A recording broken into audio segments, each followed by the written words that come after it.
The silence that hung in the air was heavy, waiting like a held breath.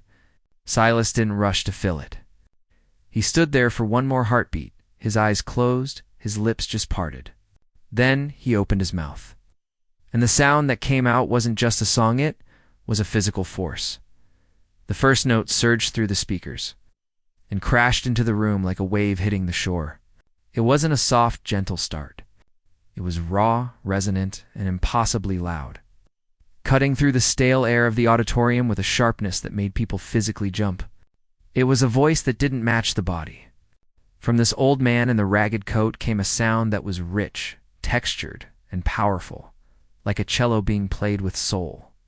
It had a gravelly texture to it, the kind of texture that only comes from living a hard life and smoking cheap cigarettes. But underneath the gravel was a smooth, golden tone that was pure and beautiful. The effect on the audience was instantaneous and violent. It was as if someone had walked through the room and shouted fire. Heads snapped toward the stage in unison. The young woman in the fourth row, who had been looking at the dust motes, froze, her eyes widening in disbelief. The man in the expensive suit dropped his phone onto his lap with a thud, not even noticing.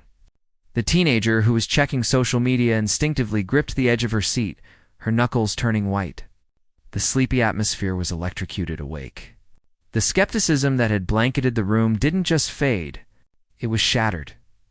In the center of the room, the strict judge's reaction was the most telling. He had been tapping his pen, ready to write a scathing review.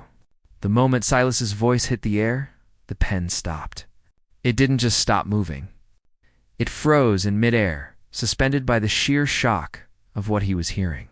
The judge's head jerked up, his eyes shooting open behind his glasses. He stared at the stage, his mouth falling slightly open. He looked down at his hand, realizing he was still holding the pen. And then slowly, almost reverently, he lowered it to the table. He didn't write anything. He couldn't. There were no words for this in his rulebook. Silas didn't seem to notice the chaos he had caused. He was lost in the music. His eyes were squeezed shut, his face tilted up toward the spotlight as if the light was the sun. The veins in his neck bulged with the effort of hitting the note, showing the physical power he was putting into the performance. He sang the first line of the song. The lyrics weren't about parties or dancing. They were about loss, about struggling to find your way home, about the cold wind that blows through empty houses. The words were simple, but the way he sang them carried a weight that brought a lump to the throat of everyone. Listening, the sound filled every corner of the vast hall. It bounced off the ceiling and the back walls, surrounding the audience. It was a sound that felt huge. It felt like it was coming from everywhere at once. The acoustic guitar, which had been so beautiful during the intro, now took a back seat, strumming a steady heartbeat rhythm to support the massive voice riding on top of it. The combination was hypnotic. A strange thing began to happen among the audience members. People who had been strangers, wrapped up in their own tired lives and judgments, suddenly felt connected. They were all hearing the same thing, feeling the same punch to the gut. The man with the glasses in the third row, who had looked so bored earlier, now looked like he might cry. The music was reaching past his defenses, touching something private and painful inside him. He took off his glasses and rubbed his eyes. Trying to hide the moisture gathering there, the teenagers in the back row stopped whispering completely. They looked at each other, their expressions a mix of shock and awe. In a world of auto-tuned pop music and digital perfection, this raw, unpolished voice was something alien and amazing. It was real. It was dangerous. It had teeth. They leaned forward, hanging on every word, terrified that if they made a sound, the magic spell would break, and the old man would turn back into a pumpkin. Even the technicians in the booth, who usually watched performances with a detached, professional boredom, were glued to the glass. The sound engineer, who had heard thousands of voices, was frantically adjusting the knobs, trying to capture the richness of the tone. He kept looking at the levels, shaking his head in disbelief because the old man didn't need any help. He was filling the room all on his own. The lighting technician forgot to dim the lights further. He just stood there, his mouth open, watching the small figure on the stage command the entire building, Silas sang with a passion that was terrifying to behold. It wasn't just a performance. It was an exorcism. He was pouring every hurt, every regret, every lonely night he had ever spent on the street corner into that microphone. His hand moved aggressively on the guitar neck, sometimes sliding up the fretboard with a squeak that would usually be a mistake, but here it sounded like a cry of pain. He wasn't trying to be perfect. He was trying to be true. The contrast between his appearance and his voice was no longer funny or sad. It was tragic and beautiful. The worn coat, the patched boots, the messy hair, they all made sense now. They were the price of the voice. He hadn't learned to sing in a fancy school. He had learned to sing to survive, to keep the darkness at bay. The audience realized in a collective wave of understanding that they were witnessing something rare.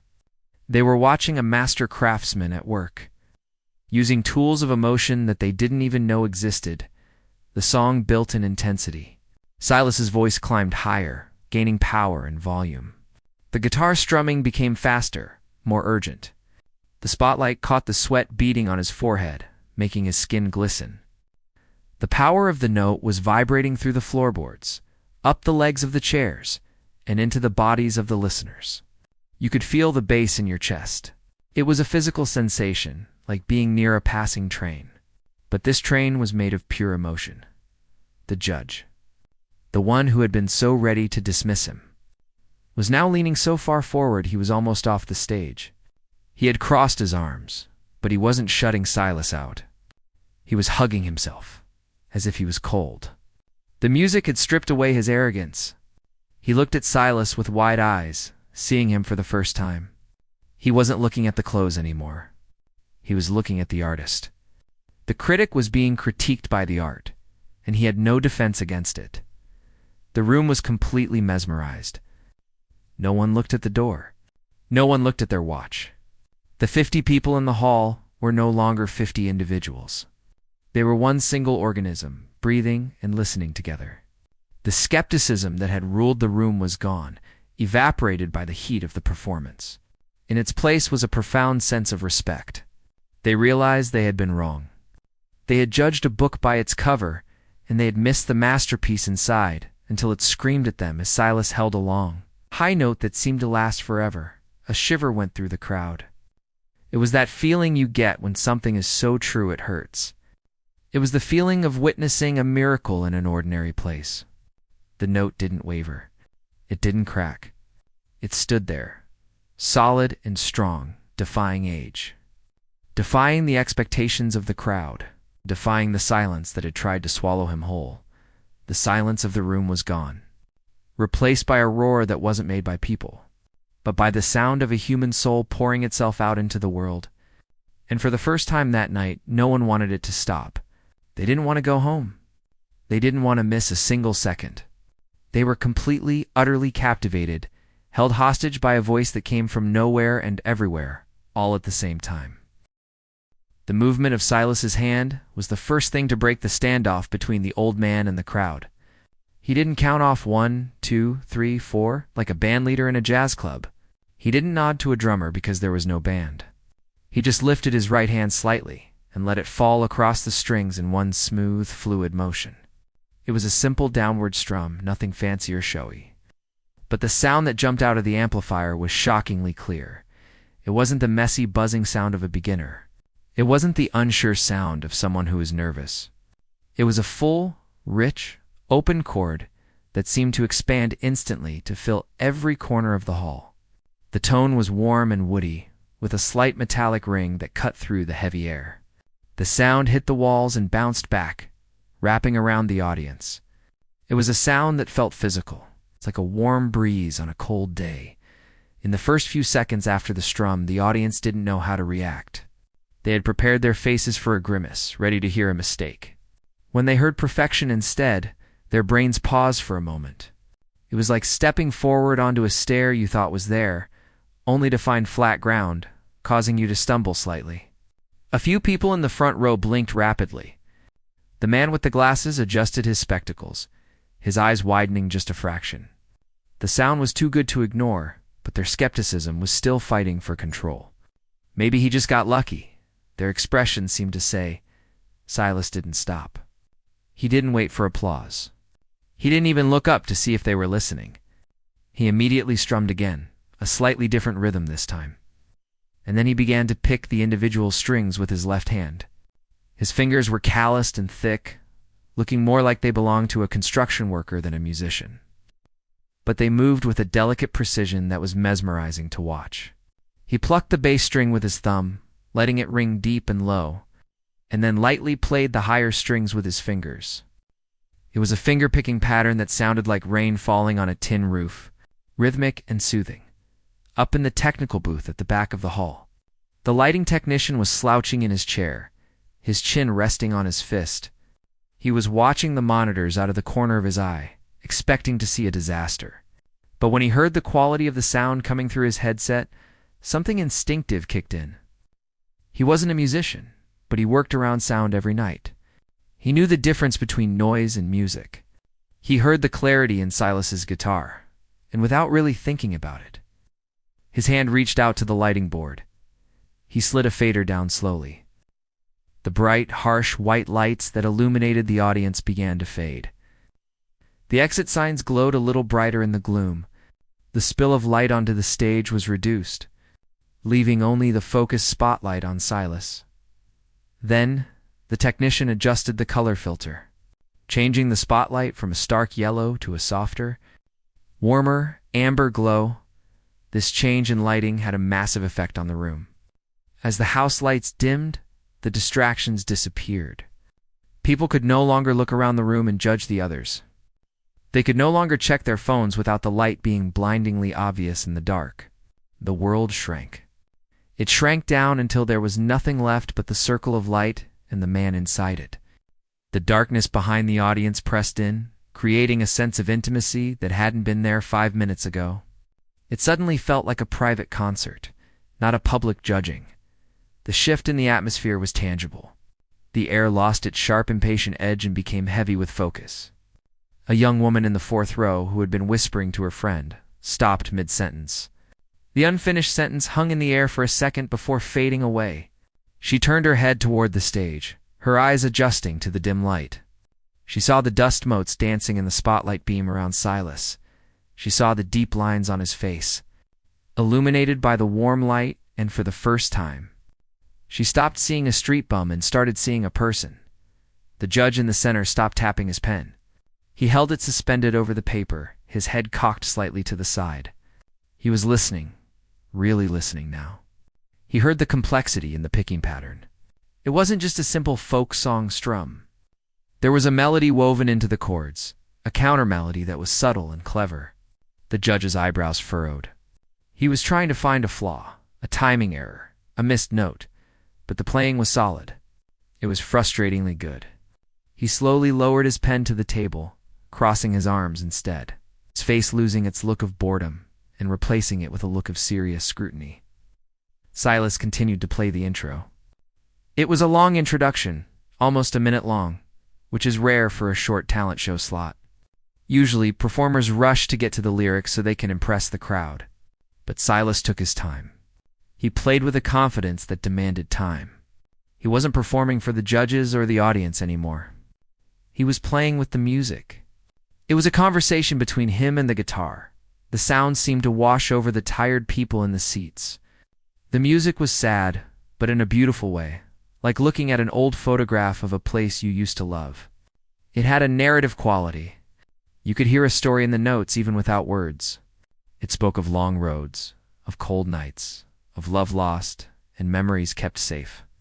The rhythm was steady like a heartbeat, and it seemed to slow down the heartbeats of the people listening. A man in the back row, who had been standing up with his coat halfway on, slowly sat back down. He felt silly leaving now.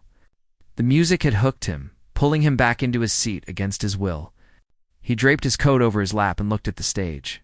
The teenager who had been checking social media turned her phone screen off completely. The silence that followed the last strum was gone, replaced by a living, breathing silence that was full of anticipation. It was no longer a silence of boredom. It was a silence of waiting. The awkwardness that had filled the room evaporated. The distance between the stage and the seats, which had felt like a huge wall, disappeared. The people in the audience found themselves leaning forward in their seats. The simple act of Silas playing his guitar with such soul and skill had bridged the gap. The labels of street performer and amateur were falling away. Stripped off by the undeniable truth of the sound, even the acoustic properties of the room seemed to change. The high, vaulted ceiling, which usually made voices sound tinny and echoey, was now acting as an amplifier, making the guitar sound massive and cathedral-like. The notes hung in the air, shimmering. The technicians in the sound booth exchanged a glance. They hadn't changed the mix. The playing itself was just that good. It was filling the space naturally. Silas shifted his weight again, planting his feet even more firmly. His head was still bowed, focused entirely on the fretboard. His face was peaceful, a stark contrast to the anxiety that usually grips people on stage. He looked like he was sitting on his own front porch, playing for himself, unaware that 50 people were holding their breath. The contrast between his ragged appearance and the elegance of his playing was striking. It reminded everyone watching that you cannot judge a book by its cover, and you certainly cannot judge a musician by his coat. The tension in the room was no longer, "Get off the stage." It had morphed into what happens next. The audience was no longer bored. They were curious. They were invested. The intro was slowly building, getting slightly louder, the notes getting closer together. The rhythm was picking up speed, just a fraction, pushing the song forward. It was like a train leaving a station, starting slow and gathering momentum.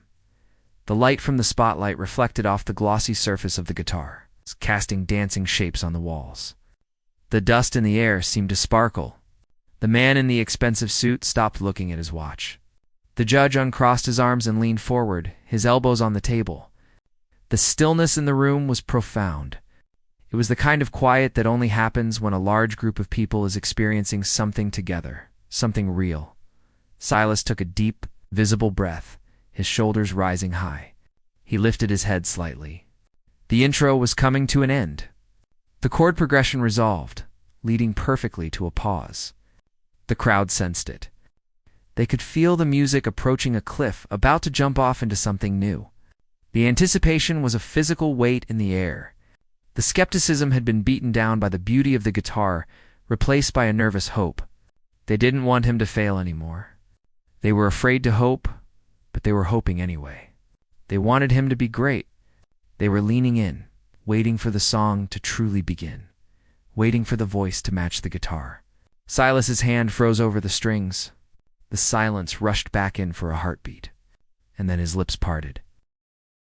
The tuning note faded away into the wooden rafters, disappearing as quickly as it had appeared. For a second, the only sound left in the giant room was the low hum of the amplifiers in the distant, rhythmic sound of a siren wailing outside on the wet streets. That single note didn't impress anyone. It just hung there, awkward and unfinished, like a question that nobody wanted to answer. Silas stood still in the yellow pool of light, his fingers resting lightly on the strings, his eyes closed again. He looked like he was listening to something that wasn't there. Something inside his own head that was much louder than the room around him, in the audience. The boredom was starting to turn into restlessness. A young man sitting near the aisle, dressed in a suit that looked too expensive for a Tuesday night, let out a loud, deliberate sigh. He checked his watch, shook his head, and looked at the person next to him as if to say, "Can you believe this?" It was a shared moment of judgment. Everyone in the room felt like they were in on a secret joke, and the joke was the old man standing on the stage. They felt superior. They felt that by being there, enduring this bad entertainment, they were somehow suffering for no reason. The atmosphere was not just quiet. It was heavy with the weight of their skepticism. The strict judge at the center table was already writing. He didn't even wait for the song to start. He wrote quickly, his pen scratching loudly against the paper, the sound cutting through the silence. Appearance: sloppy. Stage presence: non-existent. He underlined the word sloppy twice with a sharp, aggressive motion.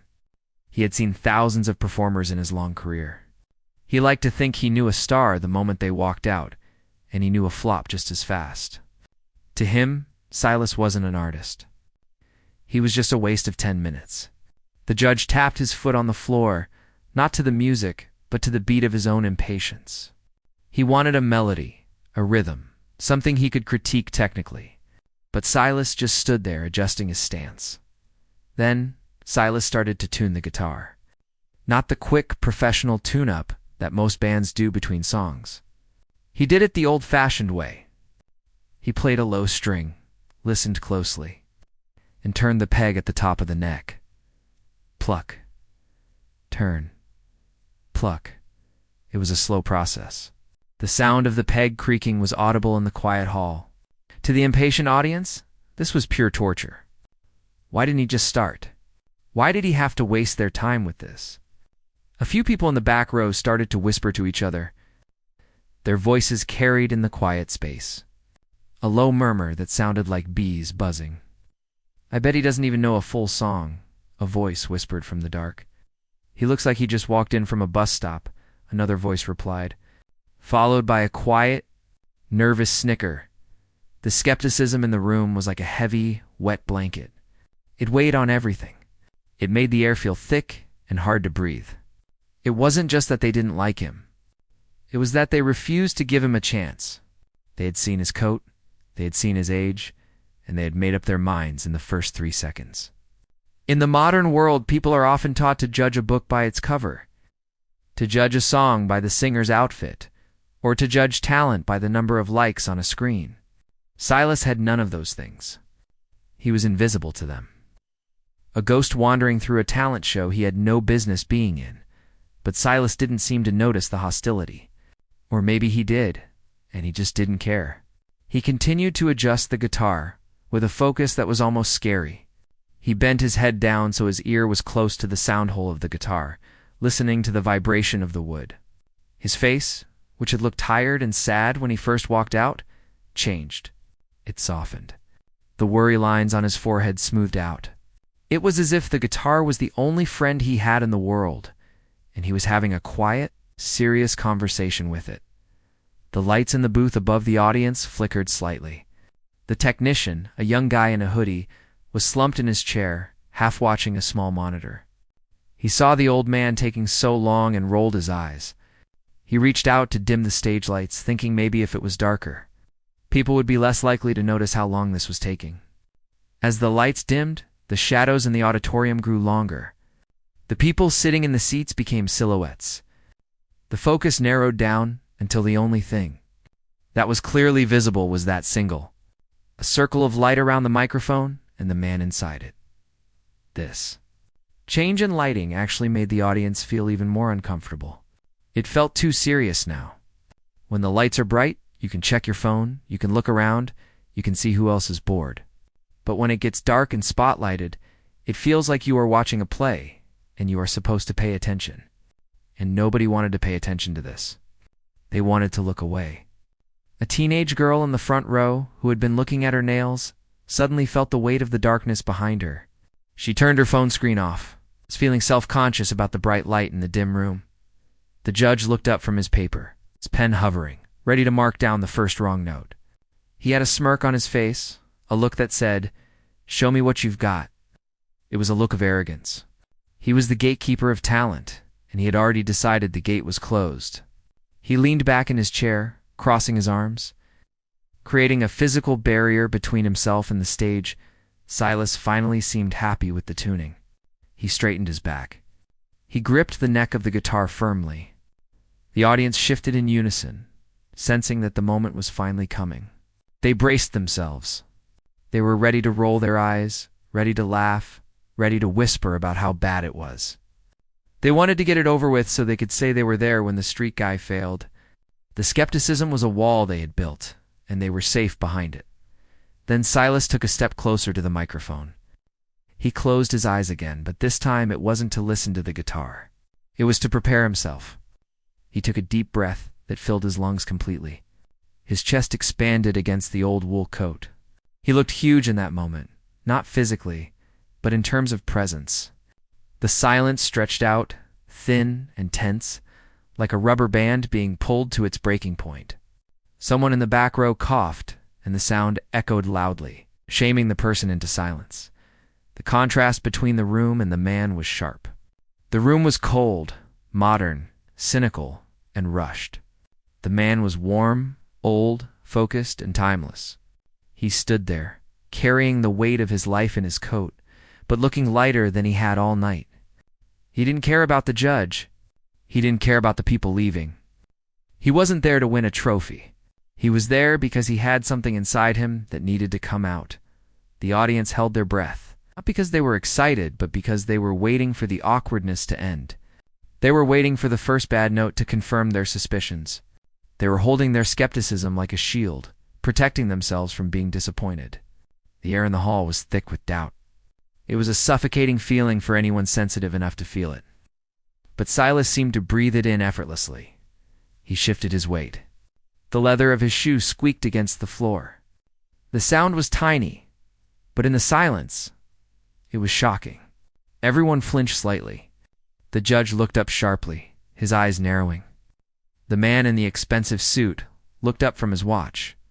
The mother in the third row stopped smoothing her son's hair. The squeak had broken their trance of boredom and brought them all to the present moment. The now. They were all there, in that room, whether they liked it or not. Silas opened his eyes one last time. He stared straight into the darkness where the audience sat, but he wasn't looking at them. He was looking through them. He lifted his strumming hand, holding the pick between his thumb and finger. The pick was worn down, almost translucent, a thin piece of plastic that had survived thousands of songs. He hovered it over the strings.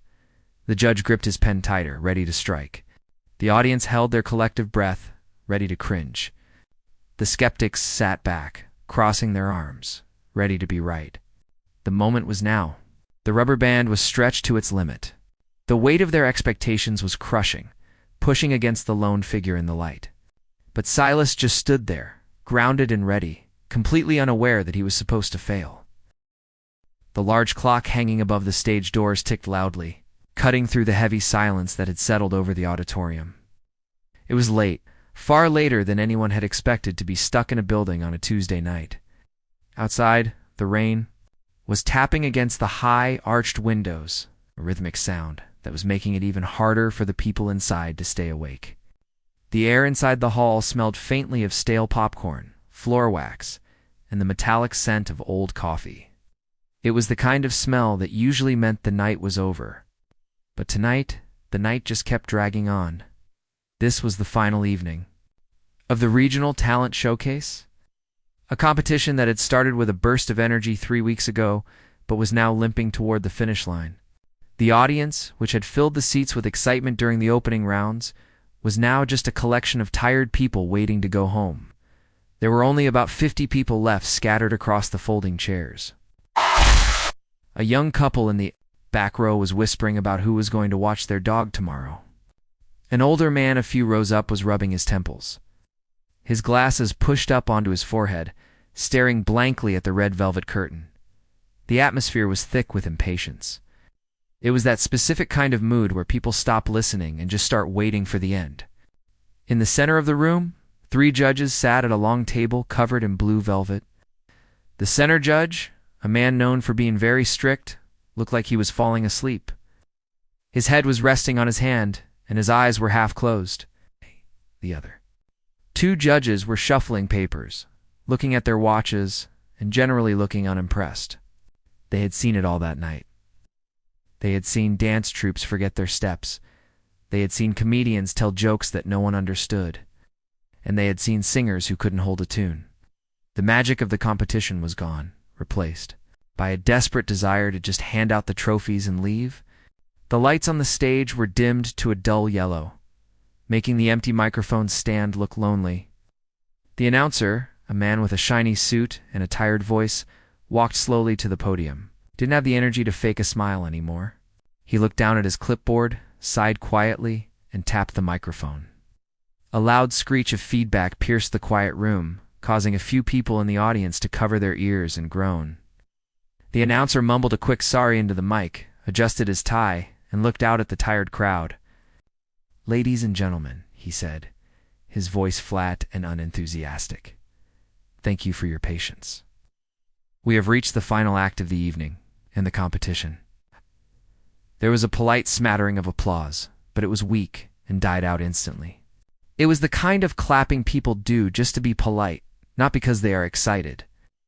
Due to a scheduling cancellation, the announcer continued, reading from the paper, we have a last-minute addition to the lineup. He is a local street performer who has been playing in the city square for many years. Please welcome Mr. Silas. The name didn't mean anything to the crowd. There was no buzz of recognition, no whispering of excitement. A few people shifted in their seats, craning their necks to see the side door. The lack of hype was palpable. When you hear street performer at a fancy talent show, you don't expect a masterpiece. You expect someone who is probably going to be okay, maybe a bit rough around the edges, but mostly just filler to kill time. The side curtain creaked as it was pulled back. A man stepped out into the yellow pool of light, didn't walk with the confidence of a star. He shuffled like a man who was carrying a heavy weight on his shoulders. This was Mr. Silas. He looked to be in his late 60s, maybe older. He was wearing a thick, dark wool coat that looked like it had seen better days, perhaps decades ago. The elbows were patched with leather that was worn smooth, and the coat itself looked a little too big for his thin frame. On his legs, he wore gray trousers that were frayed at the hems, and on his feet were heavy, black work boots that thudded heavily against the wooden stage floor. In his right hand, he carried a guitar case. It wasn't a shiny new case. It was a battered, hard-shell case, covered in stickers from places nobody had heard of, held together in spots by silver duct tape. It looked like it had been dropped off a moving truck or dragged through mud. It looked like an object that had lived a hard life, just like the man holding it. As Silas walked to the center of the stage, the silence in the room changed. It wasn't just quiet anymore. It was awkward. You could feel the collective judgment of the room pressing down on him. People looked at his clothes and his old boots, and they made instant assumptions. A young woman near the front leaned over to her friend and whispered, "Is this a joke?" Her friend shrugged and stifled a yawn. The man with the glasses in the third row didn't even bother to put his glasses back on, just slumped further into his seat, ready to close his eyes for a few minutes. Even the judges seemed uninterested. The strict judge in the middle didn't even look up. He picked up his pen and started tapping it on the table, a slow, rhythmic tap-tap that echoed his impatience. He was already thinking about what he was going to eat for dinner, completely dismissing the old man standing 10 feet away from him. Silas reached the microphone stand. He set his heavy guitar case down on the floor with a gentle thud. He didn't rush, seemed to be in his own world, unaware of the bored eyes watching him, or perhaps he was just used to being ignored. Reached up with slightly trembling hands and adjusted the height of the microphone. It was a slow process. He unscrewed the clamp, moved it up an inch, and tightened it again. Then he looked at it, tilted his head, and unscrewed it once more to move it up just a fraction more. The audience began to fidget. The waiting was unbearable. The silence stretched on, filled only by the sound of the rain outside and the old man's adjustments. A few people let out audible sighs. Someone checked their phone, the bright light of the screen illuminating their bored face in the dark room. The atmosphere was toxic with low expectations. Everyone had already decided that this was going to be bad. They were just waiting for him to prove them right so they could leave. Finally, Silas seemed satisfied with the microphone height. He reached down and undid the latches on his guitar case. Click, click, snap. The sound of the latches popping open was crisp in the quiet hall. He lifted the lid, and for a moment he just looked at the instrument inside, treating it with a kind of reverence that nobody in the audience understood. He pulled out the guitar. It was an acoustic guitar made of wood that had darkened with age. It had nicks and scratches all over the body, and the fretboard looked worn down, but it was clean. It was polished, as if it was the only thing in the world he truly cared for. He put the strap over his shoulder, the worn leather resting comfortably on his shoulder. Silas stepped up to the mic. He closed his eyes for a long moment. He took a deep breath, his shoulders rising and falling slowly. The auditorium was completely still, but it was a waiting stillness, like holding your breath before underwater swimming. The strict judge looked up, annoyed by the delay. Ready to write a 0 on his scorecard the second the man started playing, a few people in the back stood up, grabbing their coats, thinking this was their chance to sneak out during the first song. They didn't want to be rude, but they couldn't take it anymore. The tension in the room was at its breaking point. The air was thick with the feeling of get on with it. Everyone expected a few strums of a chord, maybe a mumbled verse, and then polite applause. Silas opened his eyes. He didn't look at the judges. He didn't look at the exit. He looked straight ahead, seeing something that no one else in the room could see. His hand moved to the neck of the guitar, his fingers finding their place on the strings with a familiarity that comes from 50 years of practice. He planted his feet firmly on the stage, grounding himself. The bored chatter stopped completely, replaced by a heavy, oppressive silence. The room was holding its breath, waiting for the disappointment to begin. They didn't expect much. In fact, they expected almost nothing at all. Silas' thumb brushed against the low E string, sending a deep vibration through the amplifier. It was a single heavy note that hummed in the chests of everyone listening, but it was just a tuning note. A few people smirked. "Here we go," their faces said. But Silas didn't smile. He stood there, a solitary figure in the yellow light, his worn coat and old boots creating a stark contrast to the grand stage around him. He was ready, but the audience was still miles away, lost in their own world of tiredness and doubt, completely unaware that their world was about to be shaken